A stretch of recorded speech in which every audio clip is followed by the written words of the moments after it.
빌립보서 2장 5절로 8절의 말씀입니다. 신약성경 319페이지 빌립보서 2장 5절로 8절 말씀, 여러분들 화면을 보시면서 다 같이 5절로 8절 한 목소리로 읽도록 하겠습니다. 준비되시죠? 시작. 너희 안에 이 마음을 품으라. 곧 그리스도 예수의 마음이니 그는 근본 하나님의 본체시나 하나님과 동등됨을 취할 것으로 여기지 아니하시고 오히려 자기를 비워 종의 형체를 가져 사람들과 같이 되었고 사람의 모양으로 나타나셨음에 자기를 낮추시고 죽기까지 복종하셨으니 곧 십자가에 죽으심이라. 아멘. 오늘 저는 이 본문을 가지고 예수님의 마음을 품는 공동체란 제목으로 말씀을 전하고자 합니다. 올해 저희 교회 2022년 새해 교회 표가 바로 이것입니다. 예수님의 마음을 품는 사랑의 공동체. 우리 소리내어서 한번 다 같이 읽어볼까요? 예수님의 마음을 품는 사랑의 공동체. 다시 읽겠습니다. 예수님의 마음을 품는 사랑의 공동체. 그렇습니다. 바로 이 표는 문자 그대로 빌립보서 2장 5절에 나오는 말씀입니다. 너희 안에 이 마음을 품으라. 곧 그리스도 예수의 마음이니. 2021년에 새롭게 개정된 NIV 영어 성경을 보면 예수님의 마음을 품으라는 이 표현을 이렇게 쉽게 의역합니다. Have the same mindset as Christ Jesus. 예수님처럼 예수님이 가지셨던 그 똑같은 same mindset. mindset이란 것은 사고방식입니다. 똑같은 생각, 그것을 가지라는 것입니다. 여러분, 사고방식은 그 사람의 삶과 행동을 온전히 주장합니다. 예수님과 똑같은 사고방식을 가진다는 것은 예수님이 가지시는 행동과 똑같은 행동을 한다는 것입니다. 여러분, 우리가 어떻게 하면 예수님과 똑같은 사고방식을 가지고 똑같은 행동을 할 수 있을까요? 이것을 질문으로 바꾸면 여러분이 잘 아시는 질문이 됩니다. 예수님이라면 어떻게 하셨을까? What would Jesus do? 그래서 WWJD라고 약자로 쓰죠. What would Jesus do? 이럴 때는, 예수님이라면 이럴 때 어떻게 생각하셨을까? 우리가 무슨 말을 할 때에 잠시 호흡을 멈추고 우리 마음속에 질문을 던집니다. What would Jesus do? What would Jesus say? 예수님이라면 이럴 때 어떻게 말씀하셨을까? 예수님이라면 이럴 때 어떻게 행하셨을까? 우리는 질문을 던져야 됩니다. 그럴 때 우리는 예수님의 마음을 품을 수가 있습니다. 오늘 사실 설교는 이것으로 끝낼 수 있습니다. 그런데 중요한 것은 왜 사도 바울이 빌립보 교회 성도들에게 너희 안에 이 마음을 품으라 곧 그리스도 예수의 마음이니라고 말씀하였을까요? 왜 예수님의 마음을 품으라고 권면했을까요? 그 이유가 있다는 것입니다. 그 이유를 우리는 빌립보서 2장 2절로 4절을 통하여 확인할 수가 있습니다. 바울은 이렇게 권면합니다.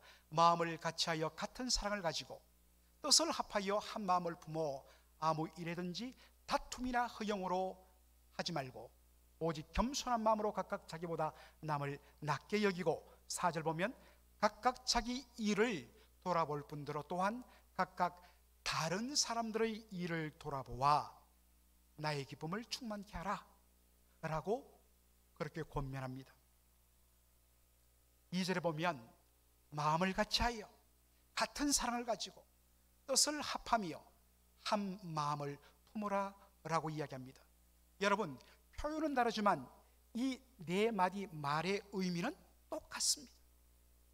같은 마음, 같은 사랑, 뜻을 합하고 한 마음을 품으라. 한마디만 해도 되는데 왜 똑같은 의미를 가진 이 말들을 4번씩이나 반복해서 말할까요? 여러분, 무엇이 그 속에 들어있을까요? 그렇습니다.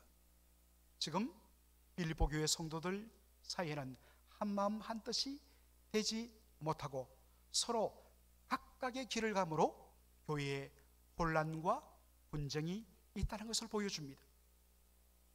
빌립보서 2장 3절도 이것을 보여주죠. 아무 일이든지 무슨 일을 하든지 간에 다툼이나 허용으로 하지 말고 오직 겸손한 마음으로 하되 각각 자기보다 남을 더 낮게 여길 것을 권면합니다. 왜 이야기를 했을까요? 왜 다툼이나 허용으로 하지 말라고 이야기했을까요?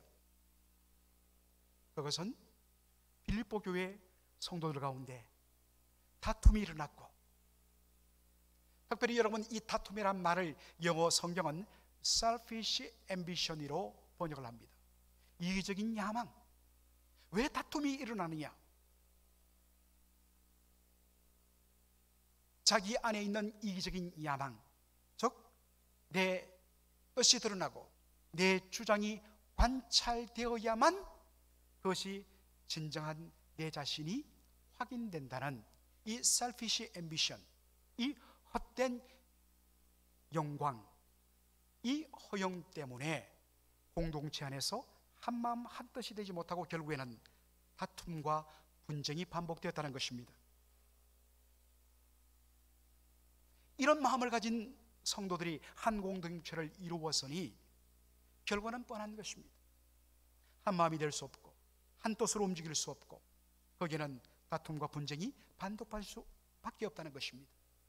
어떤 의미에서는 사도 바울이 기록한 13개의 바울 서신 중에서 어떤 면에서 교회를 향하여 보내는 편지들 중에서 가장 칭찬과 기쁨과 감격이 충만한 편지가 빌립보서입니다. 그런데도 빌립보 교회 안에도 같은 마음 같은 뜻이 서로 충돌이 되고, 그리고 다툼과 허용으로 서로가 서로를 자신을 높이고 자신을 남보다 더 낮게 여기고 다른 사람을 자신보다 더 낮게 여기는 일들이 반복된 교회가 빌립보 교회였습니다. 이 문제에 대하여 바울이 준 답이 무엇입니까? 너희 안에 이 마음을 품으라 곧 그리스도 예수의 마음이니 라고 말한 것입니다. 그렇다면 우리가 본받고 품어야 할 예수님의 마음은 무엇일까요? 그것은 예수님이 어떤 분이셨고 그 예수님이 어떠한 일을 행하셨는가를 보면 예수님의 마음을 알 수 있다는 것입니다. 빌립보서 2장 6절 상반절을 보면 바울은 이렇게 합니다. 예수님을 소개합니다. 그는 근본 하나님의 본체시니, 그는 근본 하나님의 본체시니. 이 본체란 말은 하나님의 형체란 것입니다. 눈에 보이지 아니하시는 하나님의 형체라. 하나님은 보이지 않습니다. 만질 수 없습니다. 그러나 그 보이지 아니하시는 하나님을 우리에게 그대로 보여주시는 분이 누구냐? 바로 사람의 몸을 입고 이 땅에 오신 예수님이십니다. 예수님은 근본 하나님의 본체십니다. NIV 영어 성경을 보면 그분은 in very nature, 본질적으로 God, 하나님이라는 것입니다. 이것보다 훨씬 더 쉽게 번역한 NLT 영어 성경을 보면 He was God, 그냥 한마디로 그렇게 정리합니다. 그분은 바로 하나님이시다. 예수님이 하나님이란 것은 성부 하나님이 가지셨던 그 신적인 영광, 신적인 본질, 신적인 성품, 신적인 권능을 예수님도 똑같이 가지셨다는 것입니다. 그래서 누구든지 하나님을 본 사람이 없어되 독생하신 하나님의 아들을 통하여 하나님이 어떤 분이신지를 나타내셨다는 것입니다. 그래서 빌립이 이야기하죠. 예수님, 아버지 하나님을 보여주옵소서. 그러니까 요한복음 14장 9절에 예수님 뭐라고 이야기합니까? 빌립아, 네가 나와 이토록 오랫동안 함께 있는데도 불구하고 아직도 모르느냐? 나를 본 자는 아버지를 보았느니라. 왜냐하면 예수님은 근본 하나님의 본체이시기 때문입니다. 보이지 않으시는 하나님을 사람의 몸을 입고 오셔서 우리에게 하나님이 어떤 분이신지, 어떠한 위엄과 권능을 가지신 분인지, 어떠한 본질을 가지신 분인지, 어떠한 신적인 인격과 성품을 가지신 분인지를 예수님이 그대로 보여주시기 때문에 나를 본 자는 곧 아버지를 보았다고 말씀하시는 것입니다. 예수님 그분이 바로 하나님이십니다. 그러기에 예수님은 근본 하나님의 본체이시기 때문에 성부 하나님이 받으셔야 했던 그 영광과 존귀를 그분도 마땅히 받으셔야만 되는 분입니다. 그런데 그 예수님에게 어떤 일이 일어났습니까? 6장 2장 6절로 8절을 보면 그는 근본 하나님의 본체이심에도 불구하고 하나님과 동등하신 분임에도 불구하고 하나님과 동등됨을 취할 것으로 여기지 아니하시고 오히려 자기를 비워 종의 형체를 가져, 그분은 하나님의 형체이신데 피조물인 사람의 형체를 가지고 우리와 같은 사람들과 같이 되셨고 사람의 모양으로 나타나셨다는 것입니다. 그리고 자기를 낮추시되 죽기까지 복종하셨는데 어디까지? 십자가에 죽기까지 복종하셨다는 것입니다. 여러분, 예수님께서 취하신 이 모든 행동에 공통점이 있습니다. 그것은 이 모든 것이 예수님의 자발적인 결단에 의해서 일어났다는 것입니다. 하나님 아버지가 강요하고 윽박지르고 억압해서 마지못해 한 것이 아니라 충분히 영광을 동등되이 받을 수 있음에도 불구하고 그것을 스스로 내려놓으셨고 스스로 자기를 비우셨고 스스로 종의 형체를 취하셔서 사람과 같이 되셨고 스스로 자기를 낮추시되 십자가에 죽기까지 복종하셨다는 것입니다. 우리가 질문을 던져야 됩니다. 그러면 예수님은 왜 그렇게 하셨는가? 우리가 예수님의 마음을 본받기 위해서, 예수님의 마음을 품기 위해서 우리는 질문을 던져야 됩니다. 주님, 왜 그렇게 하셨습니까? 오늘 본문에는 그것이 언급되어 있지는 않지만 신약 성경 전체를 통하여 우리는 예수님의 대답을 들을 수 있습니다. 그것은 아버지 하나님을 사랑하여서 그 아버지 하나님의 영광을 드러내는 것이 예수님의 최고의 기쁨이기 때문에. 여러분, 하나님께 영광을 돌리는 것이 뭐라고 이야기했습니까? 하나님께 영광을 돌리는 것은 다름 아닌 아버지 하나님의 뜻이 드러나는 것입니다. 우리가 성탄 시즌을 보내면서 누가복음 2장 14절에 지극히 높은 곳에서는 하나님께 영광이요 라고 제가 말씀을 전하면서 하나님의 영광이 무엇인가? 그것은 하나님의 뜻이 드러나는 것이라고 이야기했습니다. 그렇다면 하나님의 뜻이 무엇인가? 예수님은 하나님의 뜻을 늘 품고 계셨습니다. 그 하나님의 뜻을 예수님은 이렇게 제자들에게 소개하십니다. 요한복음 6장 38절로 39절. 내가 하늘로서 내려온 것은 내 뜻을 행하려 함이 아니요 나를 보내신 이의 뜻을 행하려 함이니라. 나를 보내신 이의 뜻은 무엇이냐? 내게 주신 자 중에 단 하나라도 잃어버리지 아니하고 마지막 날에 다시 살리는 것이라. 하나님은 죄인들이 그 죄로 인하여 죽는 것을 기뻐하지 않습니다. 그것을 안타까워하십니다. 한 영혼이라도 주께로 돌아와 생명 얻고 구원받는 것을 기뻐하십니다. 이것이 아버지 하나님의 뜻입니다. 이 아버지 하나님의 뜻을 알기에 예수님은 근본 하나님의 본체시나 하나님과 동등됨을 여길 것으로 취하지 아니하시고 자기를 비우시고 인카네이션 성육신 하시고 십자가에 죽기까지 온전히 복종하셨다는 것입니다. 그러나 아버지 하나님의 영광을 위하여 자신의 모든 것을 내려놓으신 예수님의 대가는 너무나 혹독한 것이었습니다.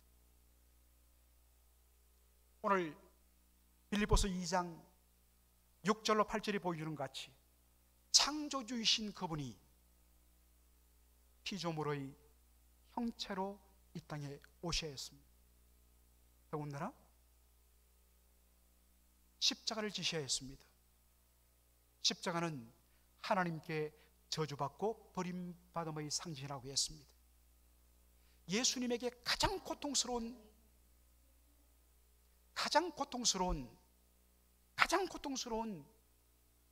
그 아픔은 십자가에 살이 찢기고, 아까 우리가 장로님 사명을 연주하실 때 뒤에 나왔던 배경인 패션 오브 크라이스트, 예수님의 그 고난과 죽음이란 제목의 영화 장면처럼 그 십자가에 못 박히고 채찍 당하는 그 고통이 아니었습니다. 그것도 고통이었지만 예수님의 십자가 고통의 최고는 십자가 주는 의미, 하나님의 아들이신 그분이 하나님의 아들이 부정되고 아버지 하나님으로부터 저주받고 버림받았다는 그 고통이었습니다. 그러나 예수님은 아버지 하나님의 영광과 기쁨을 위하여 자기를 낮추시되 십자가에 죽기까지 온전히 복종하셨다고 말합니다. 바울은 이야기합니다. 이것이 바로 우리가 품어야 할 예수님의 마음이요, 우리가 가져야 할 the same mindset as Jesus Christ, 예수님의 마음이라는 것입니다. 예수님은 마땅히 이 모든 것을 그렇게 하실 필요가 없었습니다. 낮출 이유가 없었습니다. 그러나 예수님은 아버지의 기쁨을 위하여 자발적으로 내려놓으셨다는 것입니다. 사랑하는 성도 여러분, 빌립보 교회가 직면한 한마음이 되지 못하고 서로 다툼과 분쟁을 하는 근본적인 이유는 어디에 있을까요? 물론 어떤 한 성도가 더 잘못했을 수가 있고 한 성도가 훨씬 더 못나서일 수도 있습니다. 그러나 그 근본은 각자가 모두가 예수님의 마음을 품지 못했기 때문이라는 것입니다.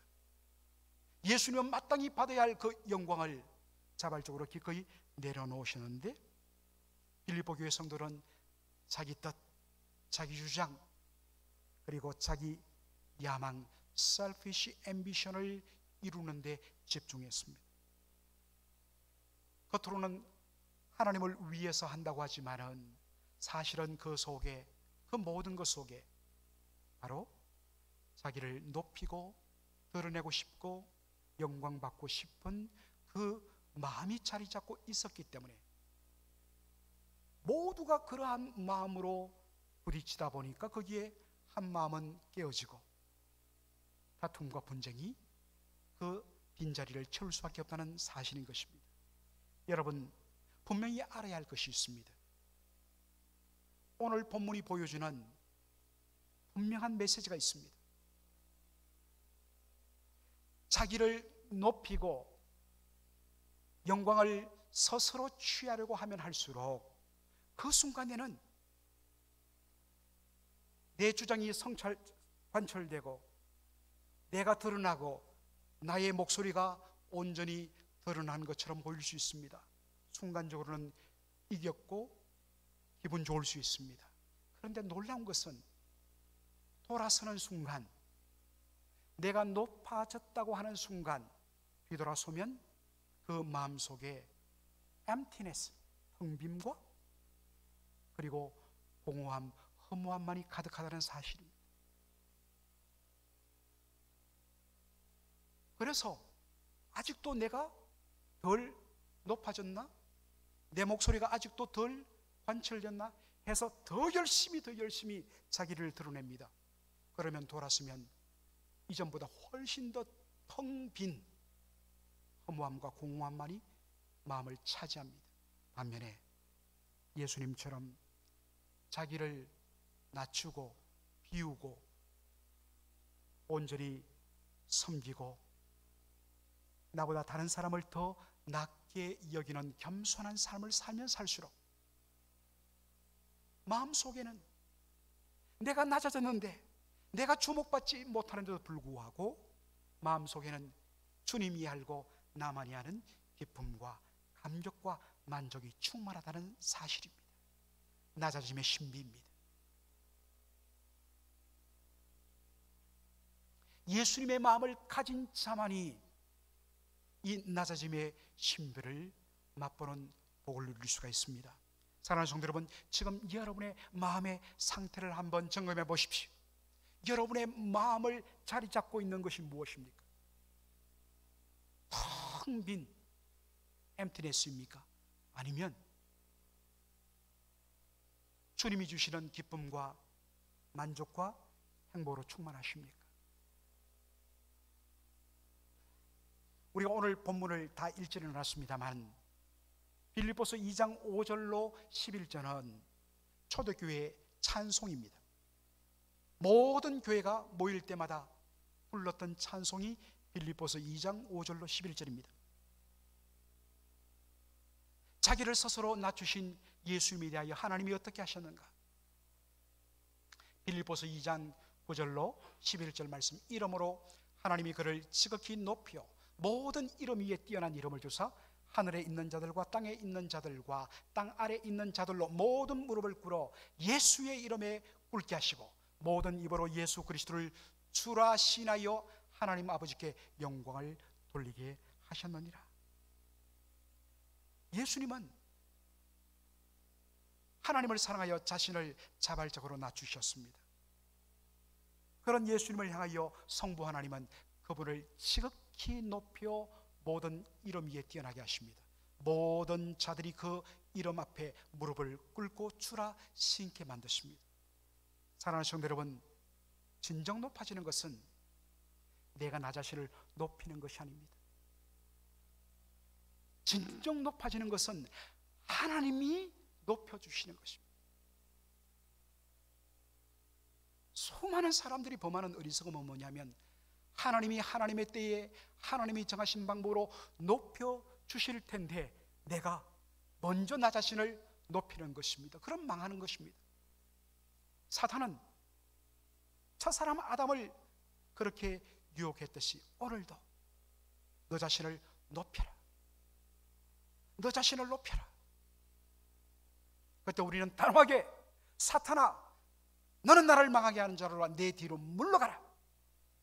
나는 오직 예수님의 마음을 품겠다. 여러분, 예수님의 마음을 품다는 것은 뭘까요? 자기를 부인하고 나에게 주어진 십자가를 지고 주님을 따르는 것이 주님의 마음을 품는 것입니다.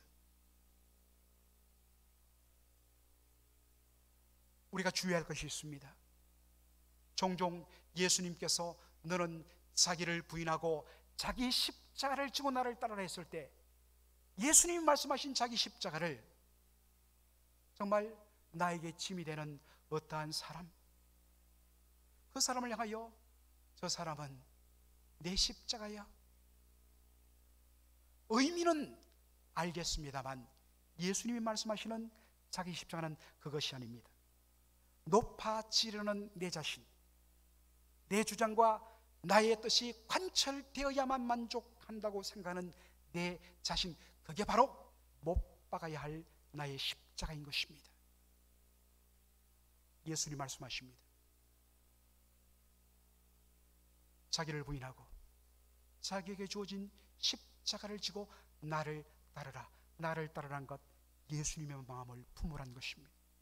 여러분, 올 한 해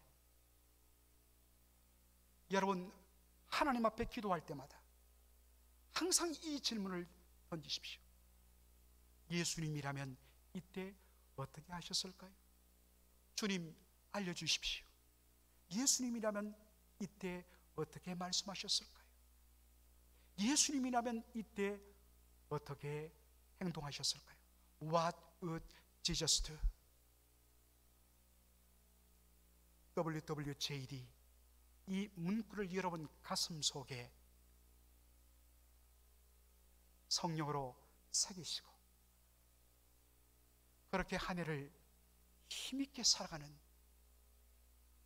그래서 예수님의 마음을 품는, 그래서 그 열매로 교회가 한 마음이 되고 한 뜻이 되고, 그래서 그 속에 맺혀지는 바로 fruit, 열매가 사랑인, 그것을 통하여 우리 하나님이 사랑이심을 보여주고, 천국이 바로 성령 안에서 의와 사랑과 희락과 평강이 충만한 공동체임을 보여주는, 그거면 되지 뭐가 더 필요하겠습니까? 물론 그러한 공동체가 되기 위하여 우리가 애쓰고 힘쓰므로 그렇게 사랑과 기쁨과 평강이 열매 맺을 때에 하나님께서 정말 상처받고 고통받고 헤매면서 방황하던 수많은 영혼들을 주께서 우리 교회로 붙여주셔서 치유케 하시고 회복시켜 그들도 예수님의 마음을 따르는 그리스도의 제자로서의 살아가는 그러한 아름다운 회복과 축복의 선순환이 맺혀지는 우리 맥걸린 한인 장로 교회가 되기를 주님의 이름으로 축복합니다. 아멘. 기도하겠습니다. 살아계신 우리 아버지 하나님, 은혜와 사랑을 감사드립니다. 우리 주님께서 2022년 새해를 저희들 맞이하면서 특별히 우리 교회에 주신 주님의 분명한 메시지, 너희 안에 이 마음을 품으라 곧 그리스도 예수의 마음이리.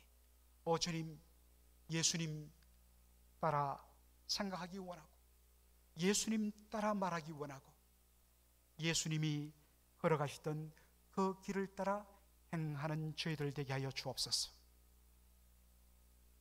오직 예수님만이 드러나게 하시고, 그리고 한 사람 한 사람을 사랑과 섬김은 사랑으로 섬기되 나보다 다른 이들을 더 낫게 여기는 아름다운 열매가 우리 맥걸린 한인 장로 교회 공동체 위에 주여 맺히시게 축복하여 주옵소서.